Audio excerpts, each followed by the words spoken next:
Chapter 11. Acting in a Certain Way. Thought is the creative power, or the impelling force which causes the creative power to act. Thinking in a certain way will bring riches to you, but you must not rely upon thought alone, paying no attention to personal action. That is the rock upon which many otherwise scientific metaphysical thinkers meet shipwreck, the failure to connect thought with personal action. We have not yet reached the stage of development, even supposing such a stage to be possible, in which man can create directly from formless substance without nature's processes or the work of human hands. Man must not only think, but his personal action must supplement his thought. By thought, you can cause the gold in the hearts of the mountains to be impelled toward you, but it will not mine itself, refine itself, coin itself into double eagles, and come rolling along the roads seeking its way into your pocket. Under the impelling power of the Supreme Spirit, man's affairs will be so ordered that someone will be led to mine the gold for you.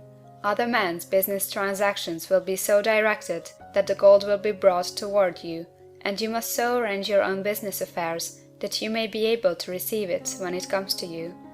Your thought makes all things, animate and inanimate, work to bring you what you want, but your personal activity must be such that you can rightly receive what you want when it reaches you.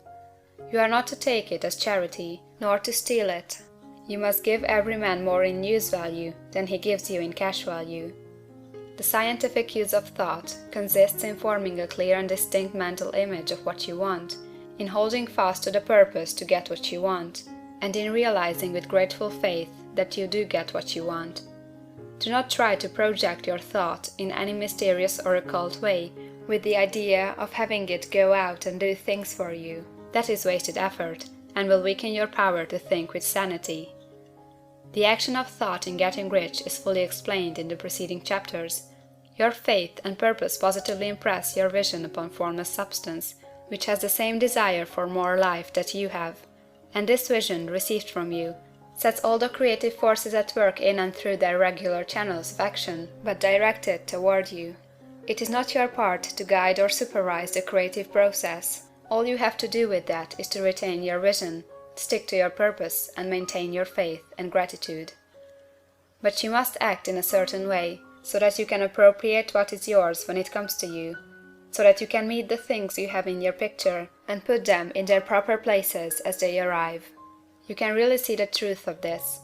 When things reach you, they will be in the hands of other men, who will ask an equivalent for them.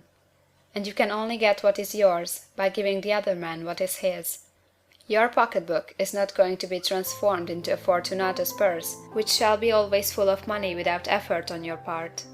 This is a crucial point in the science of getting rich. Right here, when thought and personal action must be combined, there are very many people who, consciously or unconsciously, set the creative forces in action by the strength and persistence of their desires, but who remain poor because they do not provide for the reception of the thing they want when it comes. By thought, the thing you want is brought to you. By action, you receive it. Whatever your action is to be, it is evident that you must act now. You cannot act in the past, and it is essential to the clearness of your mental vision that you dismiss the past from your mind.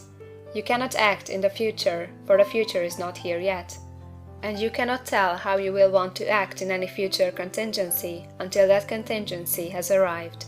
Because you are not in the right business or the right environment now, do not think that you must postpone action until you get into the right business or environment. And do not spend time in the present taking thought as to the best course in possible future emergencies.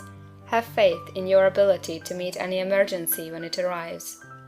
If you act in the present with your mind on the future, your present action will be with a divided mind and will not be effective.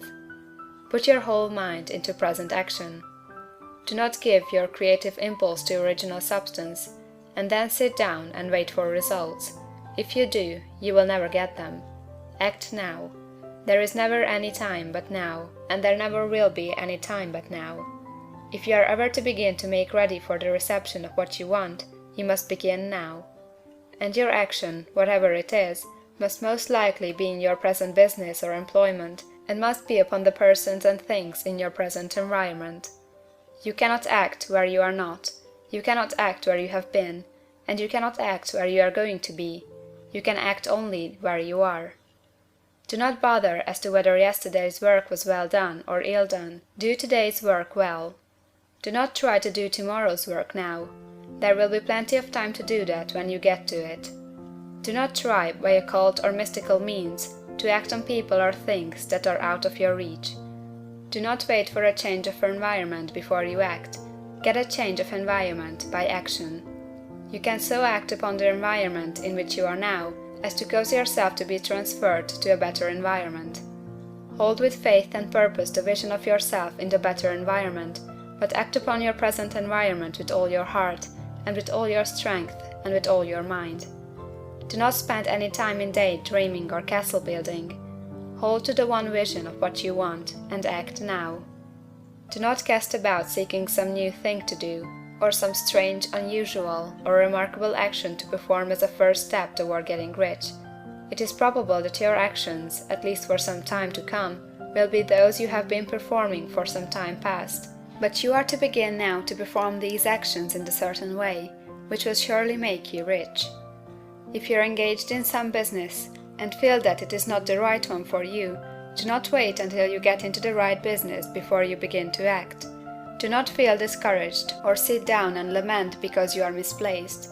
No man was ever so misplaced but that he could not find the right place, and no man ever became so involved in the wrong business but that he could get into the right business. Hold the vision of yourself in the right business with the purpose to get into it, and the faith that you will get into it and are getting into it. But act in your present business. Use your present business as the means of getting a better one, and use your present environment as the means of getting into a better one. Your vision of the right business, if held with faith and purpose, will cause the Supreme to move the right business toward you, and your action, if performed in the certain way, will cause you to move toward the business. If you are an employee or wage earner, and feel that you must change places in order to get what you want, do not project your thought into space and rely upon it to get you another job. It will probably fail to do so. Hold the vision of yourself in the job you want, while you act with faith and purpose on the job you have, and you will certainly get the job you want. Your vision and faith will set the creative force in motion to bring it toward you, and your action will cause the forces in your own environment to move you toward the place you want. In closing this chapter, we will add another statement to our syllabus. There is a thinking stuff from which all things are made, and which, in its original state, permeates, penetrates, and fills the interspaces of the universe. A thought, in this substance, produces the thing that is imaged by the thought. Man can form things in his thought, and, by impressing his thought upon formless substance, can cause the thing he thinks about to be created. In order to do this, man must pass from the competitive to the creative mind. He must form a clear mental picture of the thing he wants, and hold this picture in his thoughts with the fixed purpose to get what he wants, and the unwavering faith that he does get what he wants, closing his mind to all that may tend to shake his purpose, dim his vision, or quench his faith. That he may receive what he wants when it comes, man must act now upon the people and things in his present environment. End of chapter 11.